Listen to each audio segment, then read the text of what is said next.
Let's go on a hike together up this hill, step by step. Watch out, day 4. And it's a fun little walk actually, so let's go on this walk together. Only 700 metres up, but it's a steep walk. You'll see what I mean in a second. Like straight up. And my breathing starts going. You wait till I get to the top here, I'll be like, I love my hiking and I love going up mountains, but me and hills, I don't know. I have a weird, see my breathing. You've got to breathe through your nose.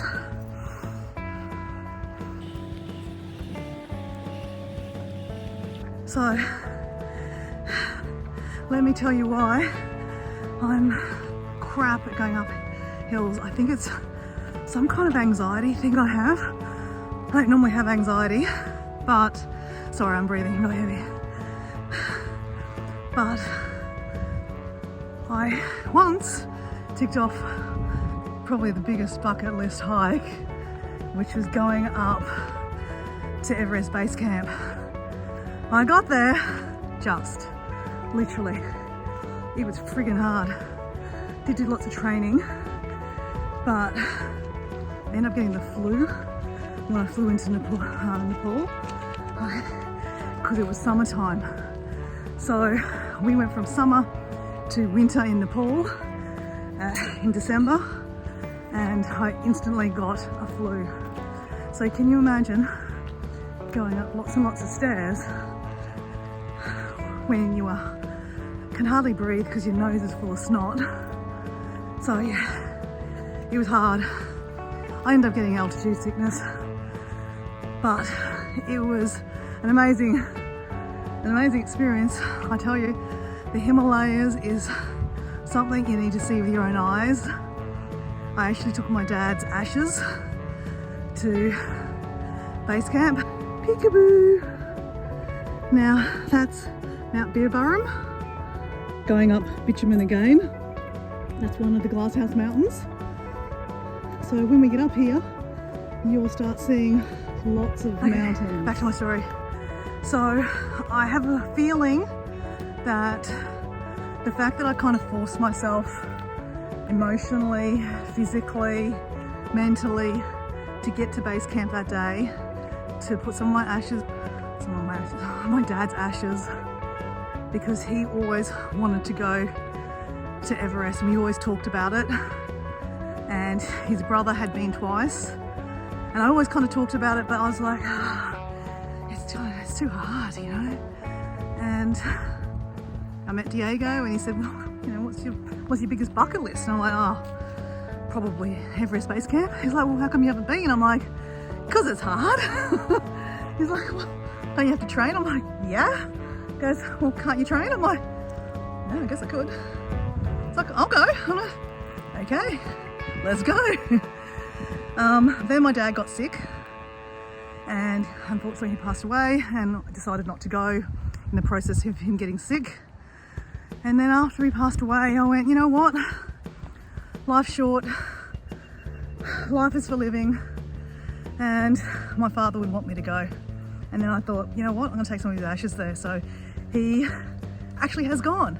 And he's gone because he's seen it in my own eyes. Like, you know, my dad is in with me. I believe that. So he got to go.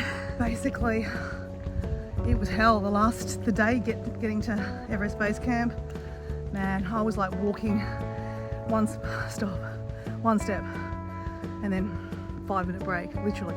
Not probably that much, but it took me a while. Oh, it's mosquitoes. Oh, it's mosquito season. It's summer. Well, it's not summer yet.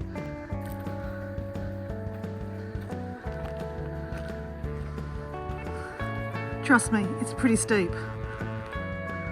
See the little flowers? Flowers! Now we're getting steep, guys.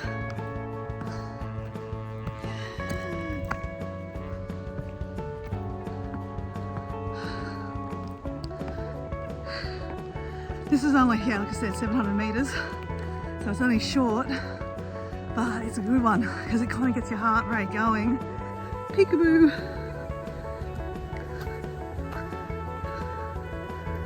That's the Sunshine Coast, where I've just kind of come from.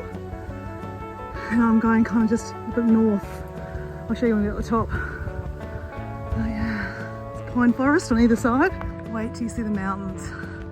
They're honestly some really nice mountain range, the Glasshouse Mountains. If you're from Australia, you probably know it, but from overseas, probably not. But, so, really ancient, old, millions of years old volcanoes back in the day. Maybe the dinosaur ages.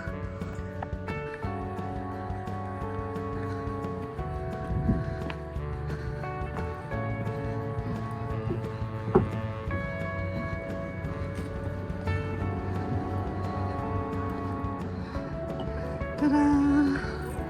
Oh, maybe it's a bit sunny. You can't really see it really well. This is a great sunset spot. There's the Bruce Highway. So we're going to head north. But yeah, this is the Glasshouse Mountains. It's pretty epic.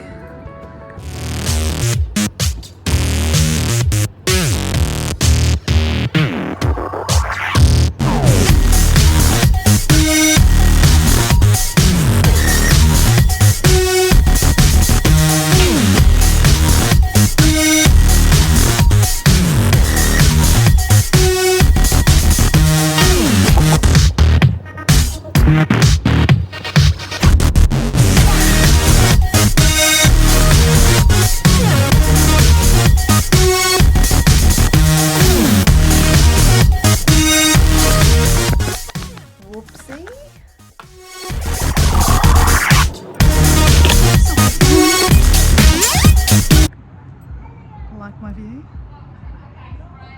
I love the lights going through. Love lights on the afternoon. Love the afternoon sun, like the rays. Just makes you all angel-like. Because I am an angel. There's some people up there talking about a fire. Could be better.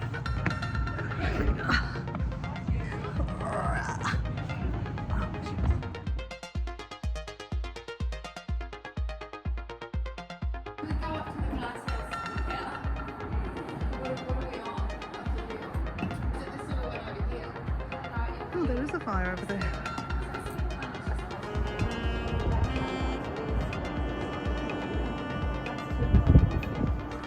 So I live over there.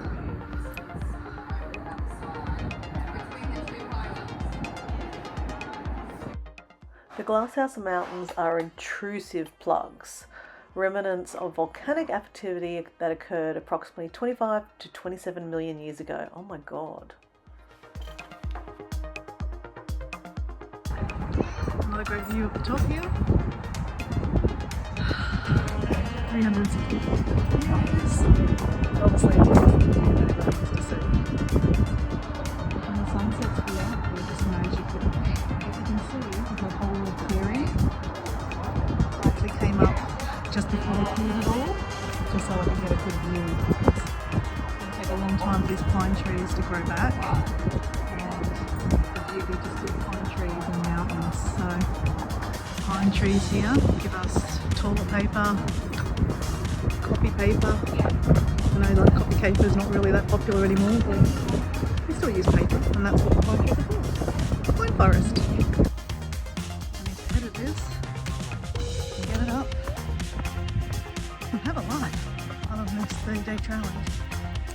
So back to my anxiety and why I think I really struggle getting up hills, because I mean, look, it's not easy getting up hills, but I'm, you know, a pretty avid hiker. You've got to go up most hills all the time, and I go up them no problems. But I just huff and puff, and as soon as I get to the top, I'm fine. Or I stop, recover for a couple of seconds, and then keep on going. So I still get there. I spoke to another doctor, and she said, you know what? She thinks that I associate hills with that time in Everest, because your mind does these things, hey? You know, the loss of my dad, and you know, I was kind of like walking with my dad, and you know, really pushing my body too, because I had the flu, and it was hard. So So she thinks that, you know, every time I hit a hill, my body just automatically thinks of those moments. Yeah, it's interesting. So I have a little tune I sing. I love hills, I love steps, hills love me, I love hills, I love steps. You know, because when you're going up these hills and steps, you're like puffing and puffing. So I sing that song, it gets me up there. Oh, high five guys, cheers for doing that little walk with me. And thanks for watching.